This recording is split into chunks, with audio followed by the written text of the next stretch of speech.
Nossa. Deixa eu fugir um pouco da luz aqui. Né? Eu acho que agora vai ficar melhor aqui. Gente, boa tarde, quer dizer, quase boa noite. Meu nome é Luciana. É um prazer estar aqui. Obrigada, Henrique. E a todos por me receberem. Eu sou de Valinhos, em São Paulo, moro em Valinhos. Uma cidade ótima. E é uma cidade, assim, em algum aspecto bem parecido com Baipendi, esse lugar que é feito por pessoas, né? Uma cidade viva. Né? A gente sente falta disso em grandes centros urbanos. E eu sou estudante da Unicamp, do doutorado em Ambiente e Sociedade, é um programa de ciências ambientais. E eu vim aqui a convite do Vitor falar um pouco da minha pesquisa para vocês. Bom, desde faz mais ou menos...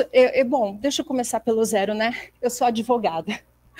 Lá no meu programa da Unicamp, as pessoas não gostam muito dos advogados, mas assim, eu não tenho como tirar isso de mim, eu sou advogada, e há mais de 20 anos eu já trabalho, comecei na área corporativa, não aguentei mais o greenwashing, né, e acabei fugindo, pondo meu cargo à disposição, bem cansada, e aí indo para o rural, né, minha família tem um histórico aí, meus bisavós fundaram vilas, então a gente queria voltar para esse lugar que é o meu lugar, né, das tradições, etc.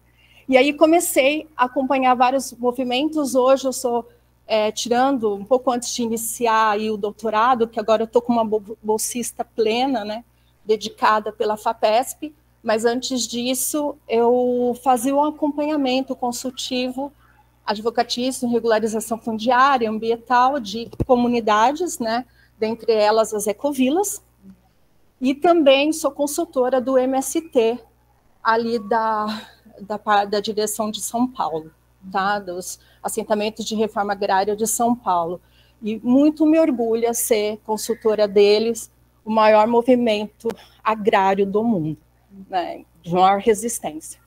E hoje eu venho falar para vocês dessa minha atual pesquisa, que já está numa fase já mais adiantada de análise de dados.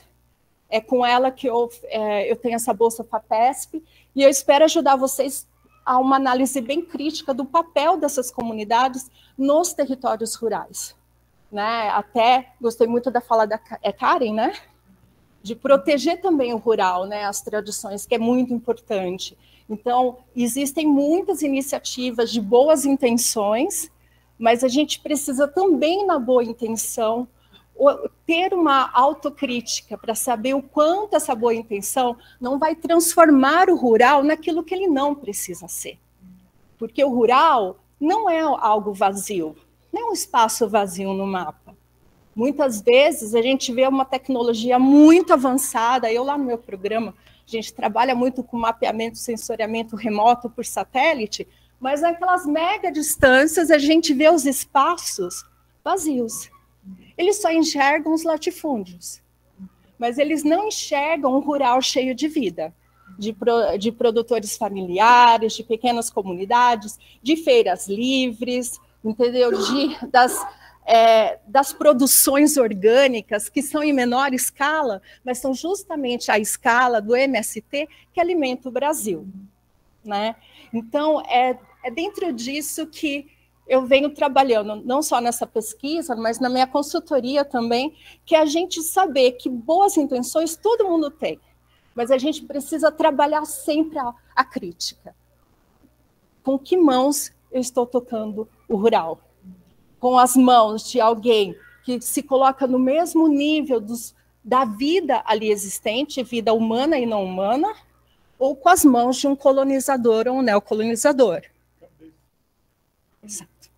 Então, é um pouco disso que eu tentei transformar todas essas minhas preocupações, trazer para um contexto crítico de mudanças climáticas e eventos extremos, nessa pesquisa de doutorado. Se puder seguir. Se vocês quiserem perguntar, me interrompam. Eu sou faladeira também. Advogado fala muito, né? Então, por favor, me interrompam. Tá bom, vou ser rápida. Muita coisa é muito rápida. Isso aqui eu só estou me apresentando, então tenho um doutorado no Nepal e FISH, a Unicamp, né? E fiz um doutorado sanduíche ano passado no Centro de Resiliência Climática da Universidade de Augsburg, na Alemanha. Sou mestre em sustentabilidade, fiz direito, enfim. O resto eu posso ir divulgando, pode seguir. E aqui é uma apresentação geral institucional da minha pesquisa. Eu tenho 2 orientadoras no Brasil, sendo uma de ciências de sociologia, a outra de climatologia, e tem uma supervisão na Alemanha, que é a Maria Angela Beckhaus, que trabalha na parte de resiliência climática. Podemos seguir. Essa pesquisa ela só foi possível com o aporte de recursos da FAPESP no Brasil e na Europa.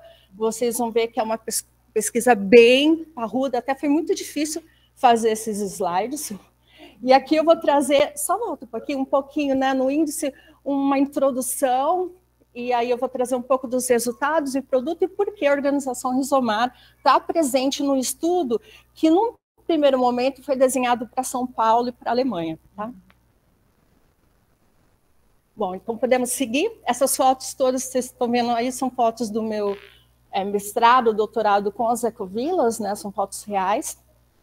Então, por que territórios rurais? Eu investigo os novos vetores e atores que entram nesses territórios rurais e começam esse sincretismo cultural com os territórios rurais, né? E com as tradicionalidades, né? Se eles transformam, se eles agregam, se eles eliminam, né? Então eu estudo os movimentos sociais e esses vetores e atores, né? E aí eu escolhi desde a minha especialização, as ecovilas, o movimento social das ecovilas como o vetor a ser estudado. Podemos seguir. Bom, eu acho que a primeira pergunta é o que é uma ecovila, e na literatura, a maioria dos pesquisadores definem uma ecovila como comunidades intencionais, sustentáveis, autogovernáveis, feita por residentes locais, e eles trabalham e vivem juntos. E eu gosto de dizer, assim, na minha consultoria desses 15 anos, que elas compartilham a propriedade onde elas trabalham e vivem, e elas também compartilham os riscos e os resultados da iniciativa. Se não tivesse compartilhamento, não tem um casamento que vai propiciar a perenidade da comunidade. Vamos seguir. Isso aqui só muito rapidamente, como é que surgiu, e é importante vocês saberem disso, por que eu trouxe a Alemanha nesse contexto. O movimento das ecovilas no Brasil, América Latina, ele tem origem na Europa. É importante a gente saber disso.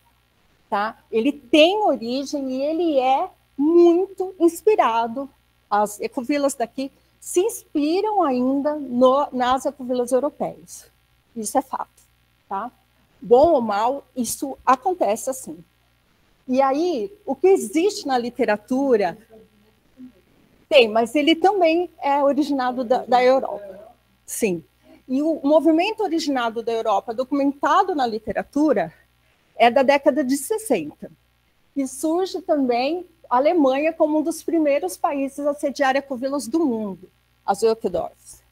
E aí, na década de 60, esse movimento foi impulsionado pela volta à natureza, que é o Back to Nature, a contracultura, o faça você mesmo, que é essa coisa de pôr a mão na massa e construir o seu meio de organização de vida, e isso tudo concentrado na Europa. Tinha um elemento anarquista e antissistema, até para combater um pouco aquela cultura do consumismo e do produtivismo. E aí, na década de 90, a gente vê que com a Cúpula da Terra, aquela conferência internacional da ONU, que aconteceu no Rio de Janeiro, onde começou a se falar de outras formas de organização mais sustentáveis de vida, teve um boom dessas ecovilas do hemisfério norte para o hemisfério sul. E aqui no Brasil, onde existiam muito poucas, assim, pouco conhecidas, esse número subiu muito. Eu vou mostrar um pouquinho desses números para vocês. Claro, claro.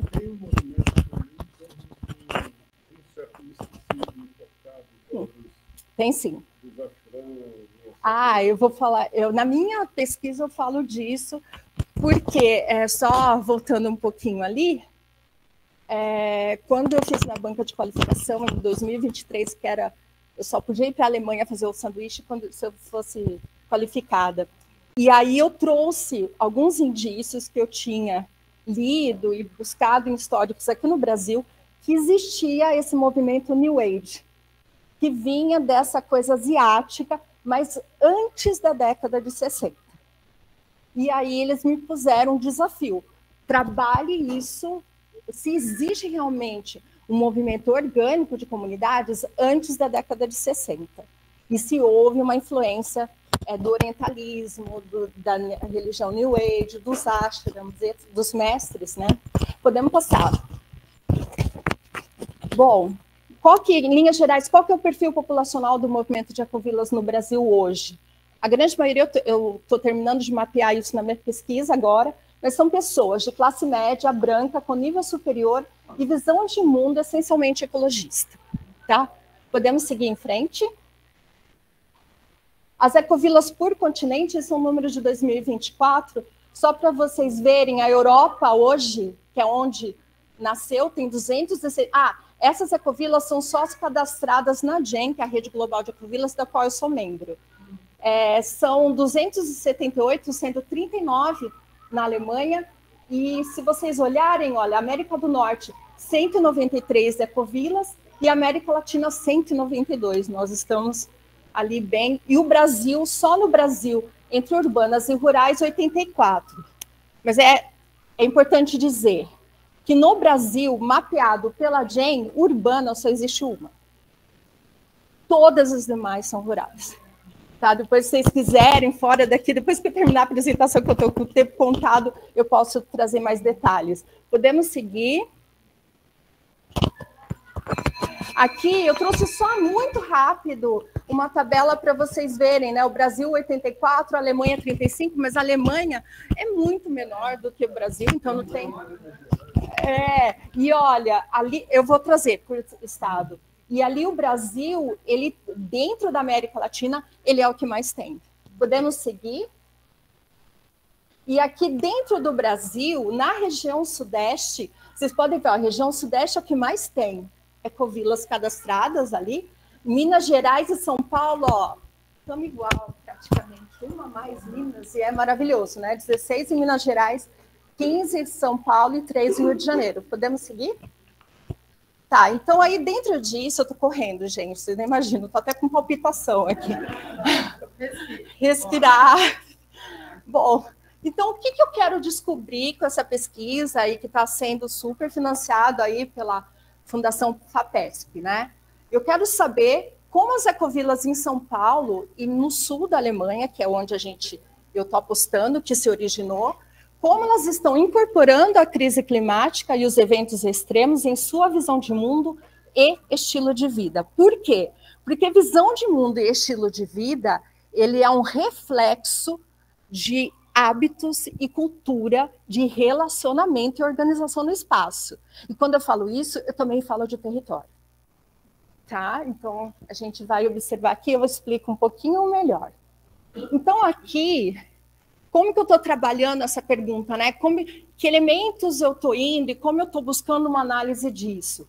Primeira coisa, eu trabalho a crise climática e os eventos extremos a partir dessas comunidades no Brasil e na Alemanha, analisando, investigando a dimensão cultural. Segundo a Marilena Chauí, a dimensão cultural da crise climática, ela envolve o plano simbólico de uma organização social em seu território. Tá? Incutindo o que é ausente a se transformar em presente. Então, eu investigo o que está ausente, se torna presente no campo simbólico, tá? No nível cultural. E para onde eu olho buscando esse ausente que se torna presente? Primeiro, na paisagem, na relação humano-natureza, nessa bioética, né, como ela está presente, o cuidado. E o que é a alteridade? Quem é o outro para essas pessoas? O outro que merece cuidado é um ser humano ou também um animal? E eu gostei muito da fala do Henrique, porque isso assim, bateu muito forte, assim, muito sensível. Realmente, São Francisco de Assis, eu adoro ele. Então, foi ótimo. Eu também trabalho com as tecnologias sociais e ambientais e os riscos climáticos nessa paisagem que ajuda, não só pelas mãos humanas, mas um clima em descontrole por intervenção humana, como tudo isso impacta a paisagem no território. O segundo ponto são as articulações políticas, e aí eu estou olhando para os arranjos institucionais, as redes de parceria, a solidariedade e o cooperativismo. Ali em cima, os eventos extremos é outro elemento que eu observo, e aí eu trabalho cuidado, emoção, impacto e resiliência. Eu trabalho as utopias, porque vocês sabem, as ecovilas nasceram na Europa por um movimento utópico. Eles desenharam numa imaginação sociológica uma nova utopia de organização social, foi quando eles se voltaram para a natureza. E isso ainda permanece, de outras formas, com outras influências, mas ainda permanece. Então, eu trabalho o pós-antropoceno. Como seria a sociedade que elas tanto querem depois do homem deixar de ser o centro, gestor dessa vida, que manipula a vida no planeta, né? Como que seria isso? Então, eu trabalho isso no ambiente simbólico, e eu trabalho também as relações sociais de conflitos, tensões, emoções, cuidado e alteridade. Podemos seguir? Bom, quem é a população que eu estou investigando? É muita gente. Só no Brasil são 53 pessoas. Na União Europeia são 51 pessoas, então, no total, são 104 pessoas em 3 idiomas. Então, é bastante coisa. Podemos seguir? Aqui, desculpa o inglês, não deu tempo de traduzir tudo, mas aqui é só um mapa muito simples. Eu tenho 9 ecovilas no estado de São Paulo, que eu estou analisando. Elas estão participando da minha pesquisa, aí é um mapinha, tem 2 em Ubatuba, na costa, as outras 7 são no interior. Super parceiros, isso. Podemos seguir, aqui é só um emblema, vocês veem, né? Tem prefeituras, tem a ONG Rizomar, eu depois vou explicar um pouquinho o que essas pessoas estão fazendo aí. Podemos seguir em frente. E aqui é um mapa das ecovilas na Alemanha. Então, assim, no começo eu comecei com o estado da Baviera, que era o objetivo. Mas aí eu cheguei lá, por questões culturais, eu percebi, e um biorregionalismo, que eu vou contar para vocês mais tarde, como é que é o biorregionalismo à la germânica, eles começaram a falar, não, a gente não vai participar dessa pesquisa se você não envolver as ecovilas de Baden-Württemberg. E Baden-Württemberg é o estado ao lado vizinho da Baviera. E aí eu fui obrigada a incluir, senão não ia ter pesquisa lá. Então, eu visitei 4 ecovilas, tinha uma quinta, mas ela teve um surto de rubéola e o próprio governo me impediu de visitá-los. Obrigada. Bom, aqui é um mapa das organizações catalisadoras, assim como a Rizomar foi escolhida para ingressar como uma organização catalisadora desse movimento, eu também escolhi organizações catalisadoras. E vejam só, a força do movimento europeu, ele continua muito forte, também porque eles estão organizados num bloco regional. De um país se comunicar com outro muito facilmente. Imagina se a gente tivesse o nosso Mercosul.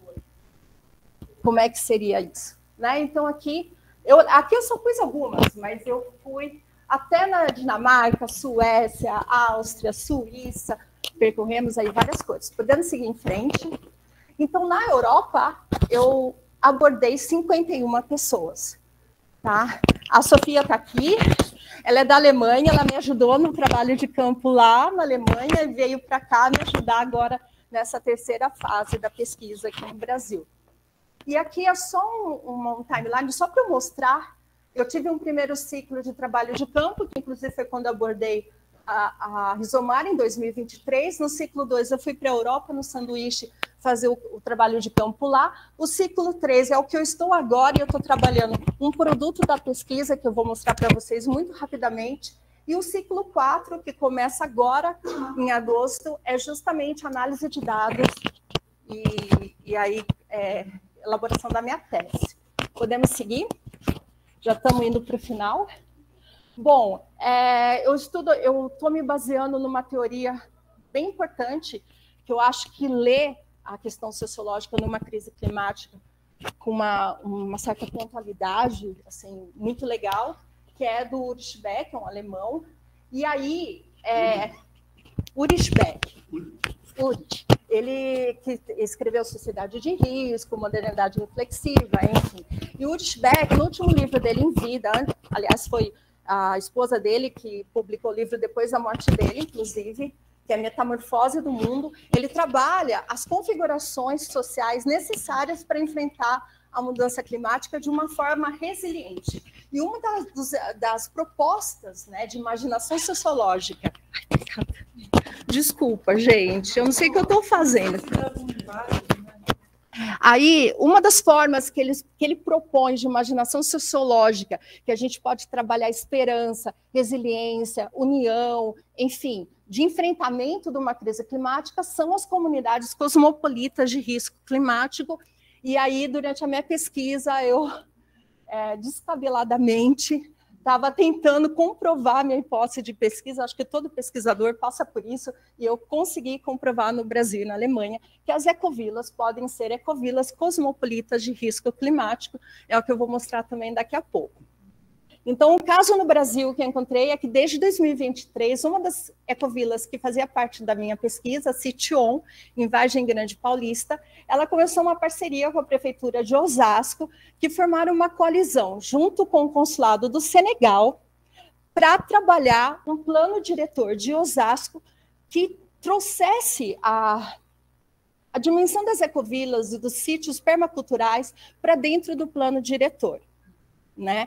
E aí esse projeto cresceu e realmente agora está no ponto, ele já passou por várias oficinas, várias apresentações e eventos, e agora ele está justamente na fase, junto com alguns vereadores da Câmara de Vereadores de Osasco, trazendo isso, já implementando no plano diretor. Vai circular toda a cidade de Osasco um cinturão verde feito por ecovilas e sítios permaculturais. Podemos seguir. E isso como traz o elemento do Senegal, e o Senegal, eu não sei se vocês sabem, é um país que implementou no governo federal deles uma agência de ecovilas. É uma agência que trabalha as tribos em território deles, as tribos bem tradicionais, que eles trabalhassem a doação, o reconhecimento dos territórios deles, mas também de uma forma que eles produzissem água, produzissem alimento e conseguissem compartilhar de uma maneira respeitosa os produtos que eles desenvolvem. Então, o Senegal tem isso é documentado na academia, e ele se juntou com a Prefeitura de Osasco, lá em São Paulo. Aqui é um exemplo muito interessante. Eu lembro de uma conversa que eu tive com você, Vitor, que vocês nunca tinham ouvido falar de biorregionalismo na Alemanha, e falei assim, cara, só falta chegar lá e não encontrar um biorregionalismo. E aí eu encontrei uma coisa que parece assim, que pingou no meu colo, que é muito interessante. É um biorregionalismo que justamente eles chamam de biorregião. E, na verdade, o nome é Ökomodellregionen. E aí essa biorregião foi feito por iniciativa do Ministério da Agricultura do Estado da Baviera. Eles procuraram os produtores e comerciantes de cada cidade, começou com cidade, e falou assim, olha, organizem-se aí e procurem me definir o que é a sua biorregião. Assim, e aí lançou essa proposta, e aí eles foram se juntando, comerciantes, produtores, governo local, e eles foram definindo o que era a biorregião deles. E aí hoje tem milhares, esse mapa que vocês podem ver aí, são os mapas que foi trabalhado no estado, né, com as biorregiões. E aí o mais interessante que eu queria falar para vocês, cada biorregião, o estado da Baviera, ajuda eles com subsídios, mas não só. Ajuda propondo uma associação civil sem fins econômicos, com uma gestão rotativa e participativa, em que vai ter um representante do governo, e aí, se ele não ganhar, ele está fora, mas se ele se ele concorrer, ele pode entrar, dependendo do resultado das eleições, mas também vai ter os representantes da sociedade civil, da igreja local, dos produtores, dos comerciantes, etc. E essa gestão, ela vai numa rotatividade, né? Porque vai sofrendo eleições, etc. E eles vão determinar as regras que eles vão produzir e comercializar de uma forma que não impacte a questão ambiental e climática local. Tá? Então, isso é muito legal. Podemos seguir para o próximo. Aqui só trazendo um pouco, eles têm estatutos e regulamentos próprios dentro dessa biorregião, e eles trabalham cada vez mais com parcerias, não só locais. Agora, esse modelo da biorregião está sendo assumida por outros estados da Alemanha, mas o principal está sendo adotado pela União Europeia. Tá? E aí eu me pergunto, se a gente tivesse um bloco, como que isso não poderia ser trabalhado, uma articulação e uma união em prol de todos, né? E aí um outro produto, já estamos no finalzinho, gente, um outro produto aqui da minha pesquisa, que foi um pedido das ecovilas, que eu estava pesquisando, porque eu não sei vocês, mas assim, sempre que eu faço uma pesquisa e eu chego nas ecovilas, eu ponho um tema que elas falam assim, nossa, eu não tinha pensado nisso. E a crise climática era algo que elas não estavam pensando nisso. Verdade, por incrível que pareça, na bolha delas, elas achavam que o quintal agroecológico ia protegê-las dos eventos extremos, até a página 2, né? E aí, eu acho que porque acho que todo mundo sabe que a gente já está numa emergência, né? Acho que a gente não precisa... já está no catástrofe total. E aí, diante disso, elas pediram, nos ajude de uma forma colaborativa a desenvolver o nosso sistema multiator de governança do nosso território para o clima. E aí a gente desenhou juntos, eu com elas, através de uma pesquisação, como que a gente poderia unir esforços para desenvolver esse sistema. Tá? Então, o sistema foi feito, né? Das 9 ecovilas participantes, apenas 6 estão participando da pesquisação, e a gente juntou atores sociais de diversos territórios em que elas estão para discutir quais seriam as estratégias. E aí a gente juntou governos locais, secretaria estadual, sociedade civil, produtores, sindicatos, e etc, etc.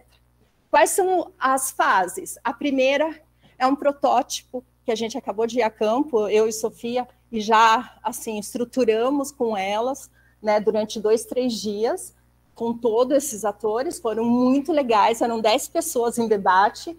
A segunda fase é construção do círculo de governança e a ouvidoria do território, que vai ser o ano que vem. A terceira fase e quarta fase já aprovados pela FAPESP, no meu projeto pós-doc, é o evento Diálogos e Práticas Climáticas desse território e depois a construção de corredores climáticos.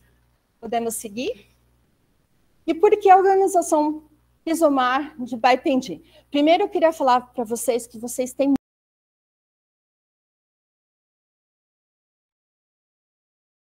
Então, acho que é importante a gente entender por que a organização Rizomar de Baipendi, né, tá incluída nesse projeto que eu desenvolvo com a FAPESP, né? Primeiramente, ela integra a pesquisa desde o início, né, desde 2022, na verdade, quando iniciou. Em 2023, aconteceram as primeiras visitas. E por que então a Rizomar acabou integrando, né? Porque já existia um acompanhamento das ações da Rizomar à distância, né? Antes mesmo de se pensar na pesquisa, e era sempre ações de mobilização, de catalisação desse movimento, lógico que não só de ecovilas, mas muito de ecovilas, né?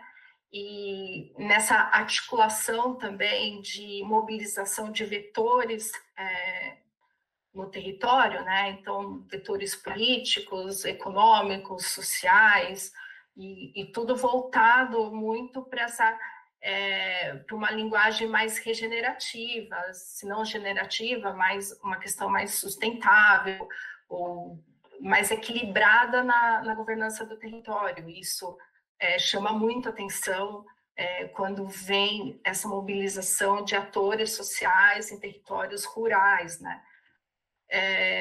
Outra coisa que também chamou muita atenção para a pesquisa é essa iniciativa do PLAC, né? Porque o PLAC, ele é uma coisa assim que até chama atenção, porque ele trabalha com os planos locais, né? De cidades voltadas, né? Com ações voltadas para a questão do clima. Os plaques, muitas vezes, eles não trabalham apenas a questão da mitigação, ele traz também importante ação estratégica de adaptação, que é uma coisa que fortalece a adaptação. Ela trabalha muito resiliência, ela potencializa a resiliência do território. Ela não combate apenas o impacto, como é o caso da mitigação, mas ela trabalha a resiliência. E isso nem todas as cidades estão fazendo. Parte por uma ignorância, uma inexperiência, parte porque não está ali na agenda do prefeito, né? E aí você encontrar uma organização que está puxando esse debate, que está provocando, ao menos,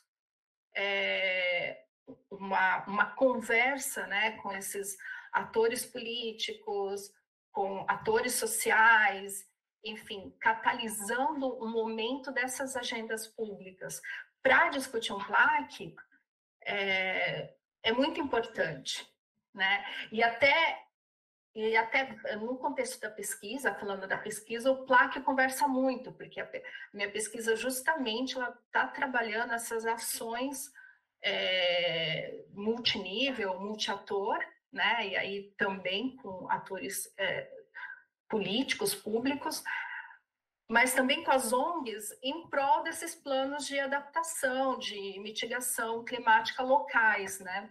Então poder acompanhar como esse assunto está sendo recebido, está sendo articulado, os obstáculos, como que ele está sendo pensado passo a passo, e o futuro disso interessa para a pesquisa, até para entender o quanto existe de governança discursiva entre o governo federal, o governo estadual e o governo municipal, né? E aí você vai falar, poxa, mas fica em Minas. Sim, fica em Minas, mas é importante porque isso nasceu de ecovilas que fundaram uma organização, que é a Rizomar, que está puxando esse trabalho num estado que também, como o estado de São Paulo, é um estado muito endurecido na questão rural ali, né? Então, é importante saber que a organização Rizomar, ela mobiliza e catalisa também ecovilas do estado de São Paulo. E aí é todo um saber, uma experiência que vai se multiplicando, reproduzindo para outras frentes, outros estados, outras experiências. Então, por isso que também chamou a atenção, né? E uma última coisa é a questão do biorregionalismo na bacia hidrográfica do Baipindi, que é um conceito, uma perspectiva assim que eu vejo não só o movimento de ecovilas ou a própria organização Rizomar, mas outros movimentos sociais já estão entrando nessa perspectiva, nessa abordagem biorregional. E ainda mais de bacias hidrográficas, que é uma coisa... a gente já passou por tantas crises hídricas, né? E a gente sabe o quanto, às vezes, não cuidar da bacia altera toda uma vida, né, do território, para além das divisões das linhas políticas, né, além das fronteiras políticas de uma cidade, de um estado. Então, assim, trabalhar essa perspectiva do biorregionalismo é algo que interessa, porque também é algo que eu estou trabalhando outras vertentes, outros modelos de biorregionalismo não só aqui no Brasil, mas também na Europa, né? Então, é interessante poder trabalhar culturalmente como o próprio biorregionalismo ele vai se alterando de país para país, de cultura para cultura, de sistemas políticos para sistema político, enfim. Então, e dentro, lógico, das vulnerabilidades, né? Por exemplo, lá na Alemanha, encontrei um biorregionalismo puxado por um governo de Estado. Por quê? Porque todo o sistema da Alemanha político foi descentralizado. Então, diferente do Brasil, que é muito centralizado no governo federal, lá é diferente.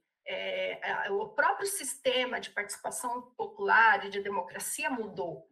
E muda também porque é um reflexo da descentralização do poder central. E aí, muda também o incurso de verbas federais.